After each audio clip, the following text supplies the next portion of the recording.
And since I couldn't protect him, I'm going to fight for him. Yeah, I boosted the audio. Nearly Okay. 8 years after Stephen Smith was found dead in the middle of a Hampton County road, Ooh, it's raining his hard mother outside. Sandy wants an independent autopsy conducted to find out how her son died.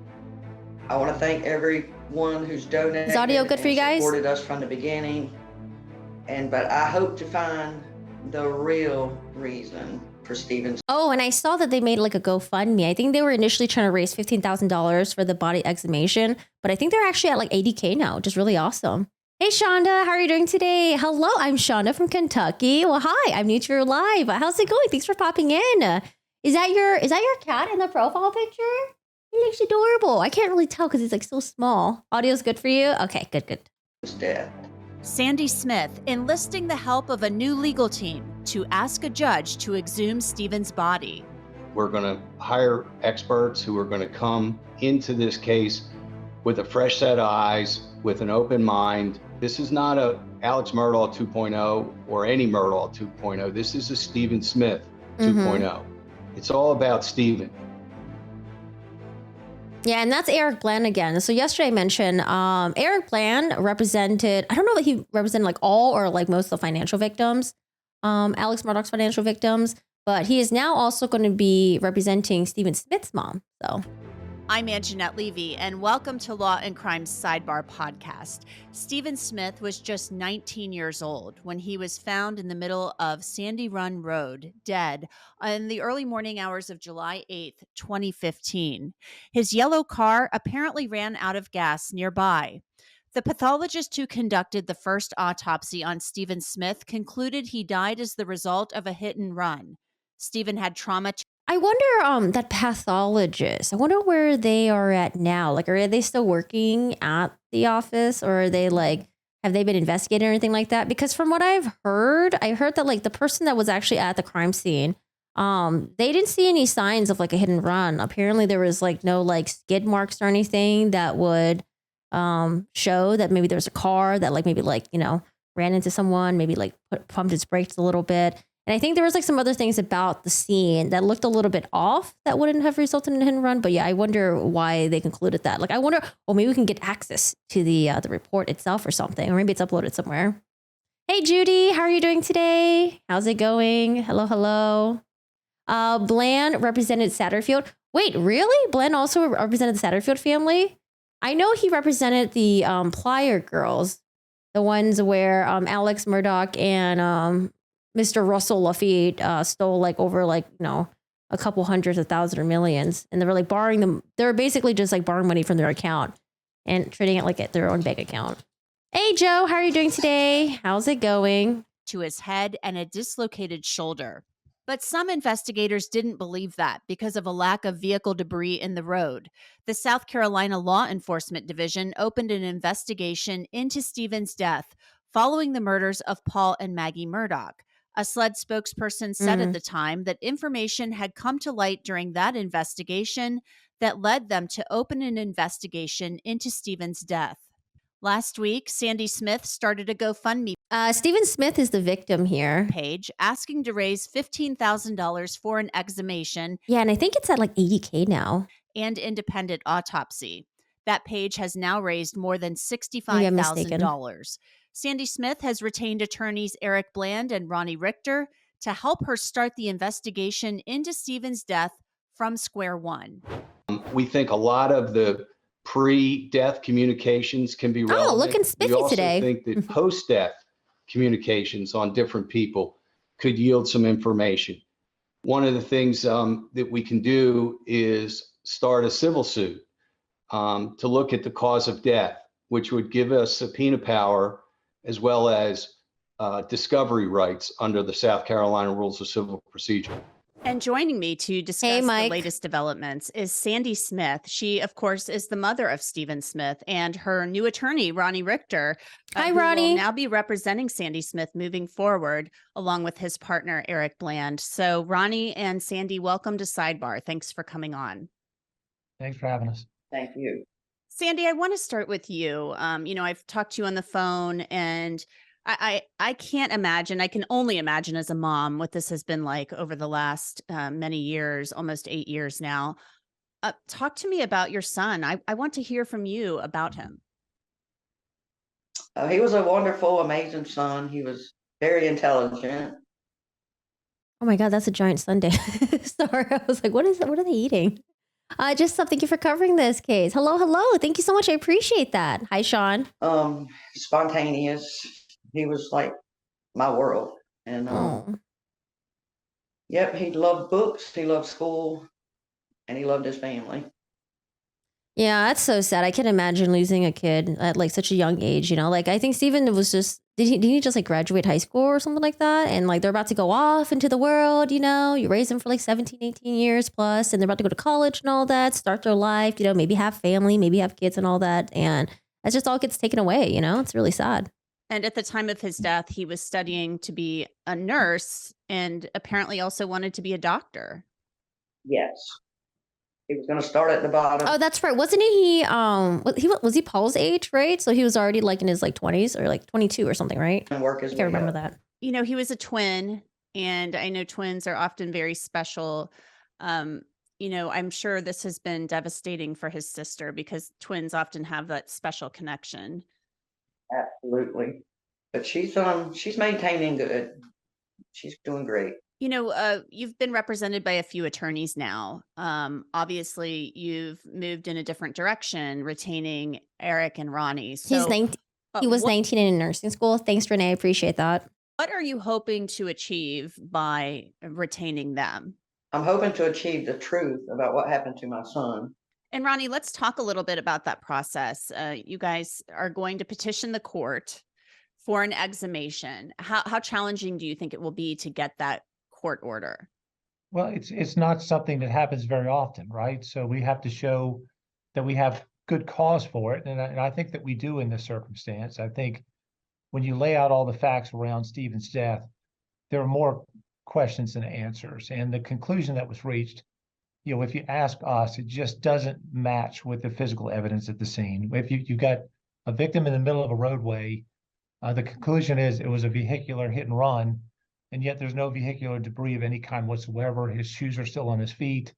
If his car did in fact break down miles down the road, he had a cell phone with him the entire time. So it makes no sense. I remember that when Dr. Reamer testified, she was the one who testified for the Murdaugh trial, and she was also a pathologist as well. And she doesn't go to the crime scene. She just, you know, she looks at the body that comes in, and then she makes her like examinations, and based off of that, that's how she comes to her conclusions, right? So I wonder the pathologists in this case, like, did they not? Maybe they also didn't go to the crime scene as well, and then maybe they didn't compare notes with like someone else who was actually at the crime scene. Because I do want to know, like, how are they able to conclude that it was a hit and run? If there was like lack of evidence of a car even hitting someone at the scene, you know?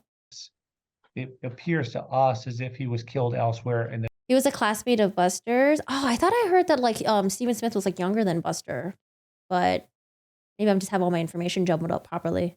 Probably. his body was deposited in the roadway. And I think that's one of the most curious things, the fact that he did have a cell phone on him. And had he run out of gas, he probably would have called Sandy. Do you believe that's what he would have done? Called someone for help, saying, "Hey, I ran out of gas." Do you believe he would have just walked toward your home? No, he wouldn't have walked. He would have called his twin sister, Mm-hmm. who was closer to where his body was found. Yeah, that makes Car. sense. He would have called her, and she would have come and got him. She had waited up for him all night, waiting on a call, but she never got one. And why was that? Did she just because he hadn't come home, or? Right, because he left and he didn't say where he was going, and he would have been home early enough to go to bed because he had to get up at 6 a.m. to go to school the next day. Sandy, obviously, you know, Stephen was openly gay. Did he ever feel any animus in the community? Because we've heard that is something that might be frowned upon in the Hampton County area. Did he ever feel that way? Did he feel like anybody mistreated him because of that? No, he got picked on at school a little bit. Hey, Ricta. But that's bullying to me. But he never let stuff bother him. You know, he said, "I am who I am." Ronnie, Sandy launched this GoFundMe last week, and she's already exceeded her goal of now it's more than 60,000. I think the original goal was around 15. You guys said that you would be hiring Nice. And the rest of the money can go to like legal fees and all that stuff. investigators, pathologists, Or anything related to, talk like, to me a little yeah, bit about experts, right? how that is going to work and how you ensure you get the right people that, people that are, grade A. The whole scene was staged. Who opens the gas cap to check? Oh, was the gas cap left open? That's right, because if you're low in gas, the meter says you're low in gas. Why would you open the gas cap and be like, oh, let me look in here and check to see if there's really no gas in there, right? Interesting. Yeah, so, there are people that do this, obviously. And thanks to the folks who donated to the GoFundMe page, we're not limited to just the local talent in the state. And so we are going to be looking on a broader scale to find those folks who are involved in cold cases, who have done exhumations before, who are skilled in examining a body as old as Stephen's, to see if they can find out new information about the cause of death. So that's going to be a process. Now, locally, yes, I mean, the boots on the grounds investigators, there's plenty of those, lots of skilled people in South Carolina. There's folks forensically who can help us examine all the electronic information from his cell phone and other devices. So it's going to be a full team approach. We need electronic forensics. We need boots on the grounds investigators. But most importantly, we need that key component of someone of national reputation who has done exhumations before, who could do a pathology on an 8-year-old body now and tell us hopefully new information that we didn't know before. I'm wondering also, Ronnie, I'm assuming you'll be soliciting information from the public. Any tips? Is there a way that people can submit information to your office? Yeah, so I'm Ronnie at blandrichter.com. Eric is Eric Bland at blandrichter.com. You can call the office, 843-573-9900. We are absolutely enlisting the aid of the public here because we know that folks out there know something about what happened. This couldn't have happened in silence. So even if somebody did strike him with a vehicle and then move on, somebody left a body behind and didn't render aid. And that in itself is a pretty serious crime. So we just want answers. We met Sandy through the Satterfield case. Mm-hmm. And so we've come to know her over the years, and our hearts have always just been broken for her to be in her circumstance, a mother who's lost a child this way with all these open questions. She wants, she needs, she deserves these answers. And God willing, we're going to get those answers for her. Sandy, I want to go back to that GoFundMe. It really exploded. Did you anticipate it taking off like this, that people would see this and open up their wallets, because people apparently I did hear about that too. I don't remember where I heard that. Maybe it was like in a documentary or something, or maybe when one of you guys said it. Mike says the theory I heard it was someone was leaning out of the window with a steel object. Yeah, I heard something about that, like someone leaning out of the window with like a baseball bat or something. I don't know about around the world, but across the country for sure have seen this and contributed. Yes, it's amazing, and I never thought it would get to where it's at now. And I just want to thank everybody for all the love and the support that they're giving us to get this job done and get it done properly.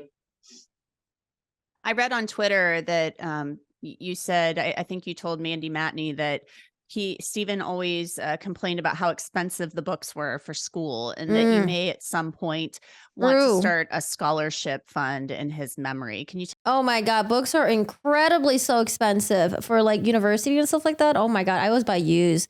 We would actually, you would find one person in class that had them all printed out, and we would just photocopy like 500 pages of the textbook just to try to save money. It's fucking crazy. Textbooks are so expensive. Tell me a little bit about that. Yes, if there is any funds left, it will go towards a scholarship fund to help students with their materials or whatever they need help with. Mm-hmm.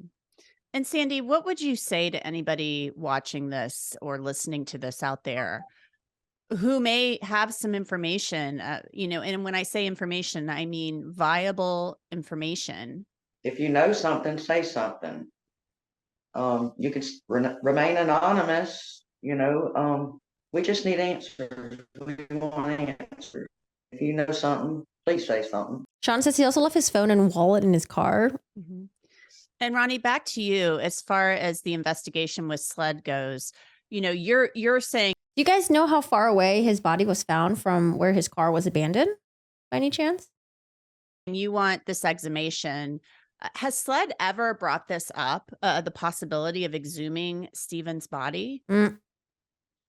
Well, no, but in defense of SLED, I mean, an investigation was conducted, an autopsy was performed. There was a cause of death that was attributed. So I feel like when you read those examination papers, I'm not satisfied that they were fully satisfied with the answers, but those were the answers that they had. So we're not being critical of SLED. We're hoping to partner with SLED. We're hoping that if we get the exhumation done and we could show them new evidence, new things that they didn't have a chance to consider, that maybe it brings their resources back into play and that they're reinvigorated into this investigation. So this is not us trying to end run SLED. This is not a criticism of SLED. What we really want is a partnership with SLED. We want them back involved in the investigation. And we hope that the hook that gets them there is an independent autopsy from someone of national reputation who's done this before, who can tell us what really happened to Stephen. Ronnie, do you expect to have access to evidence in this case? In particular, the clothing of Stephen that had some trace evidence on it, possibly some blue paint flecks. Do you expect to be able to get access to things like that so there can be some Blue paint flecks on his pants? independent testing done? Yeah, I'm not sure where that evidence currently resides. If it's still in the possession of SLED, then it's going to be discretionary with them whether they share. I heard his phone and wallet were left in the car, yet someone just claimed he had his phone with him. Facts are getting confused. All the police said murder except for the main coroner. He was walking away from the nearest gas station. That with us, and Eric had mentioned this at the press conference. We'd like a two-way street on this, even if it's just a one-way street. You can rest assured that we will be sharing with them. We hope in the spirit of partnership that they share back with us. But every question will be asked through this investigation. I can assure you that. And I do want to speak real quick to the money, because I know it's a very legitimate question for people to ask. We are donating our time towards this cause. I can tell you, having met Sandy, and we've known her now for years, I have never heard her one time say she wanted $1. I have only heard her say she Oh, why? Are people criticizing the mom or something for starting GoFundMe? wants answers. And so Wonder why that he's is the mentioning it. sole goal of this investigation, is to get her those answers that she deserves. And Sandy, being a mom, having to get up every day and go about your life without having those answers, incredibly painful, I'm sure. Mhm. It is, yeah, very painful. But I survived through my grandchildren. They keep me laughing. And they remind me of him, so Yeah. I can just see him in them. Yeah, the grandkids are the best, I hear. I'm not at that point yet, but I can only imagine that they provide you a lot of joy and a lot of comfort. I know, right? I mean, like we don't know Sean, but like I just want to know where that pathologist is now. Like, are they like, because like I know they started doing an investigation of like some of the people, who had like official titles and that were close to the Murdochs. But yeah, I wonder if they were able to like untangle that web to see how many people were underneath the Murdoch thumb, by any chance. And I just wanted to But we don't know. wrap I don't up, know. Sandy, by talking about SLED. When I spoke with you by phone, you said that they do keep you up to date, but obviously it's an open investigation and there's not much that they can tell you. Yes, and I mean, they're working. It's just they're limited on what they can share right now, because it would interfere in their case. And I'm patient. I've been patient, and I can wait. Well, let's hope you don't have to wait too much longer. Ronnie Richter of Bland Richter and Sandy Smith, thank you so much for joining me and giving me your time. We really appreciate it. Thank Thank you you. for having us. Thank you. Bye, guys. Oh, there's a little bit more here. Throughout the investigation into Stephen Smith's death, some people reported to investigators rumors that they had heard that Buster Murdaugh and his family may have somehow been involved in Stephen Smith's death.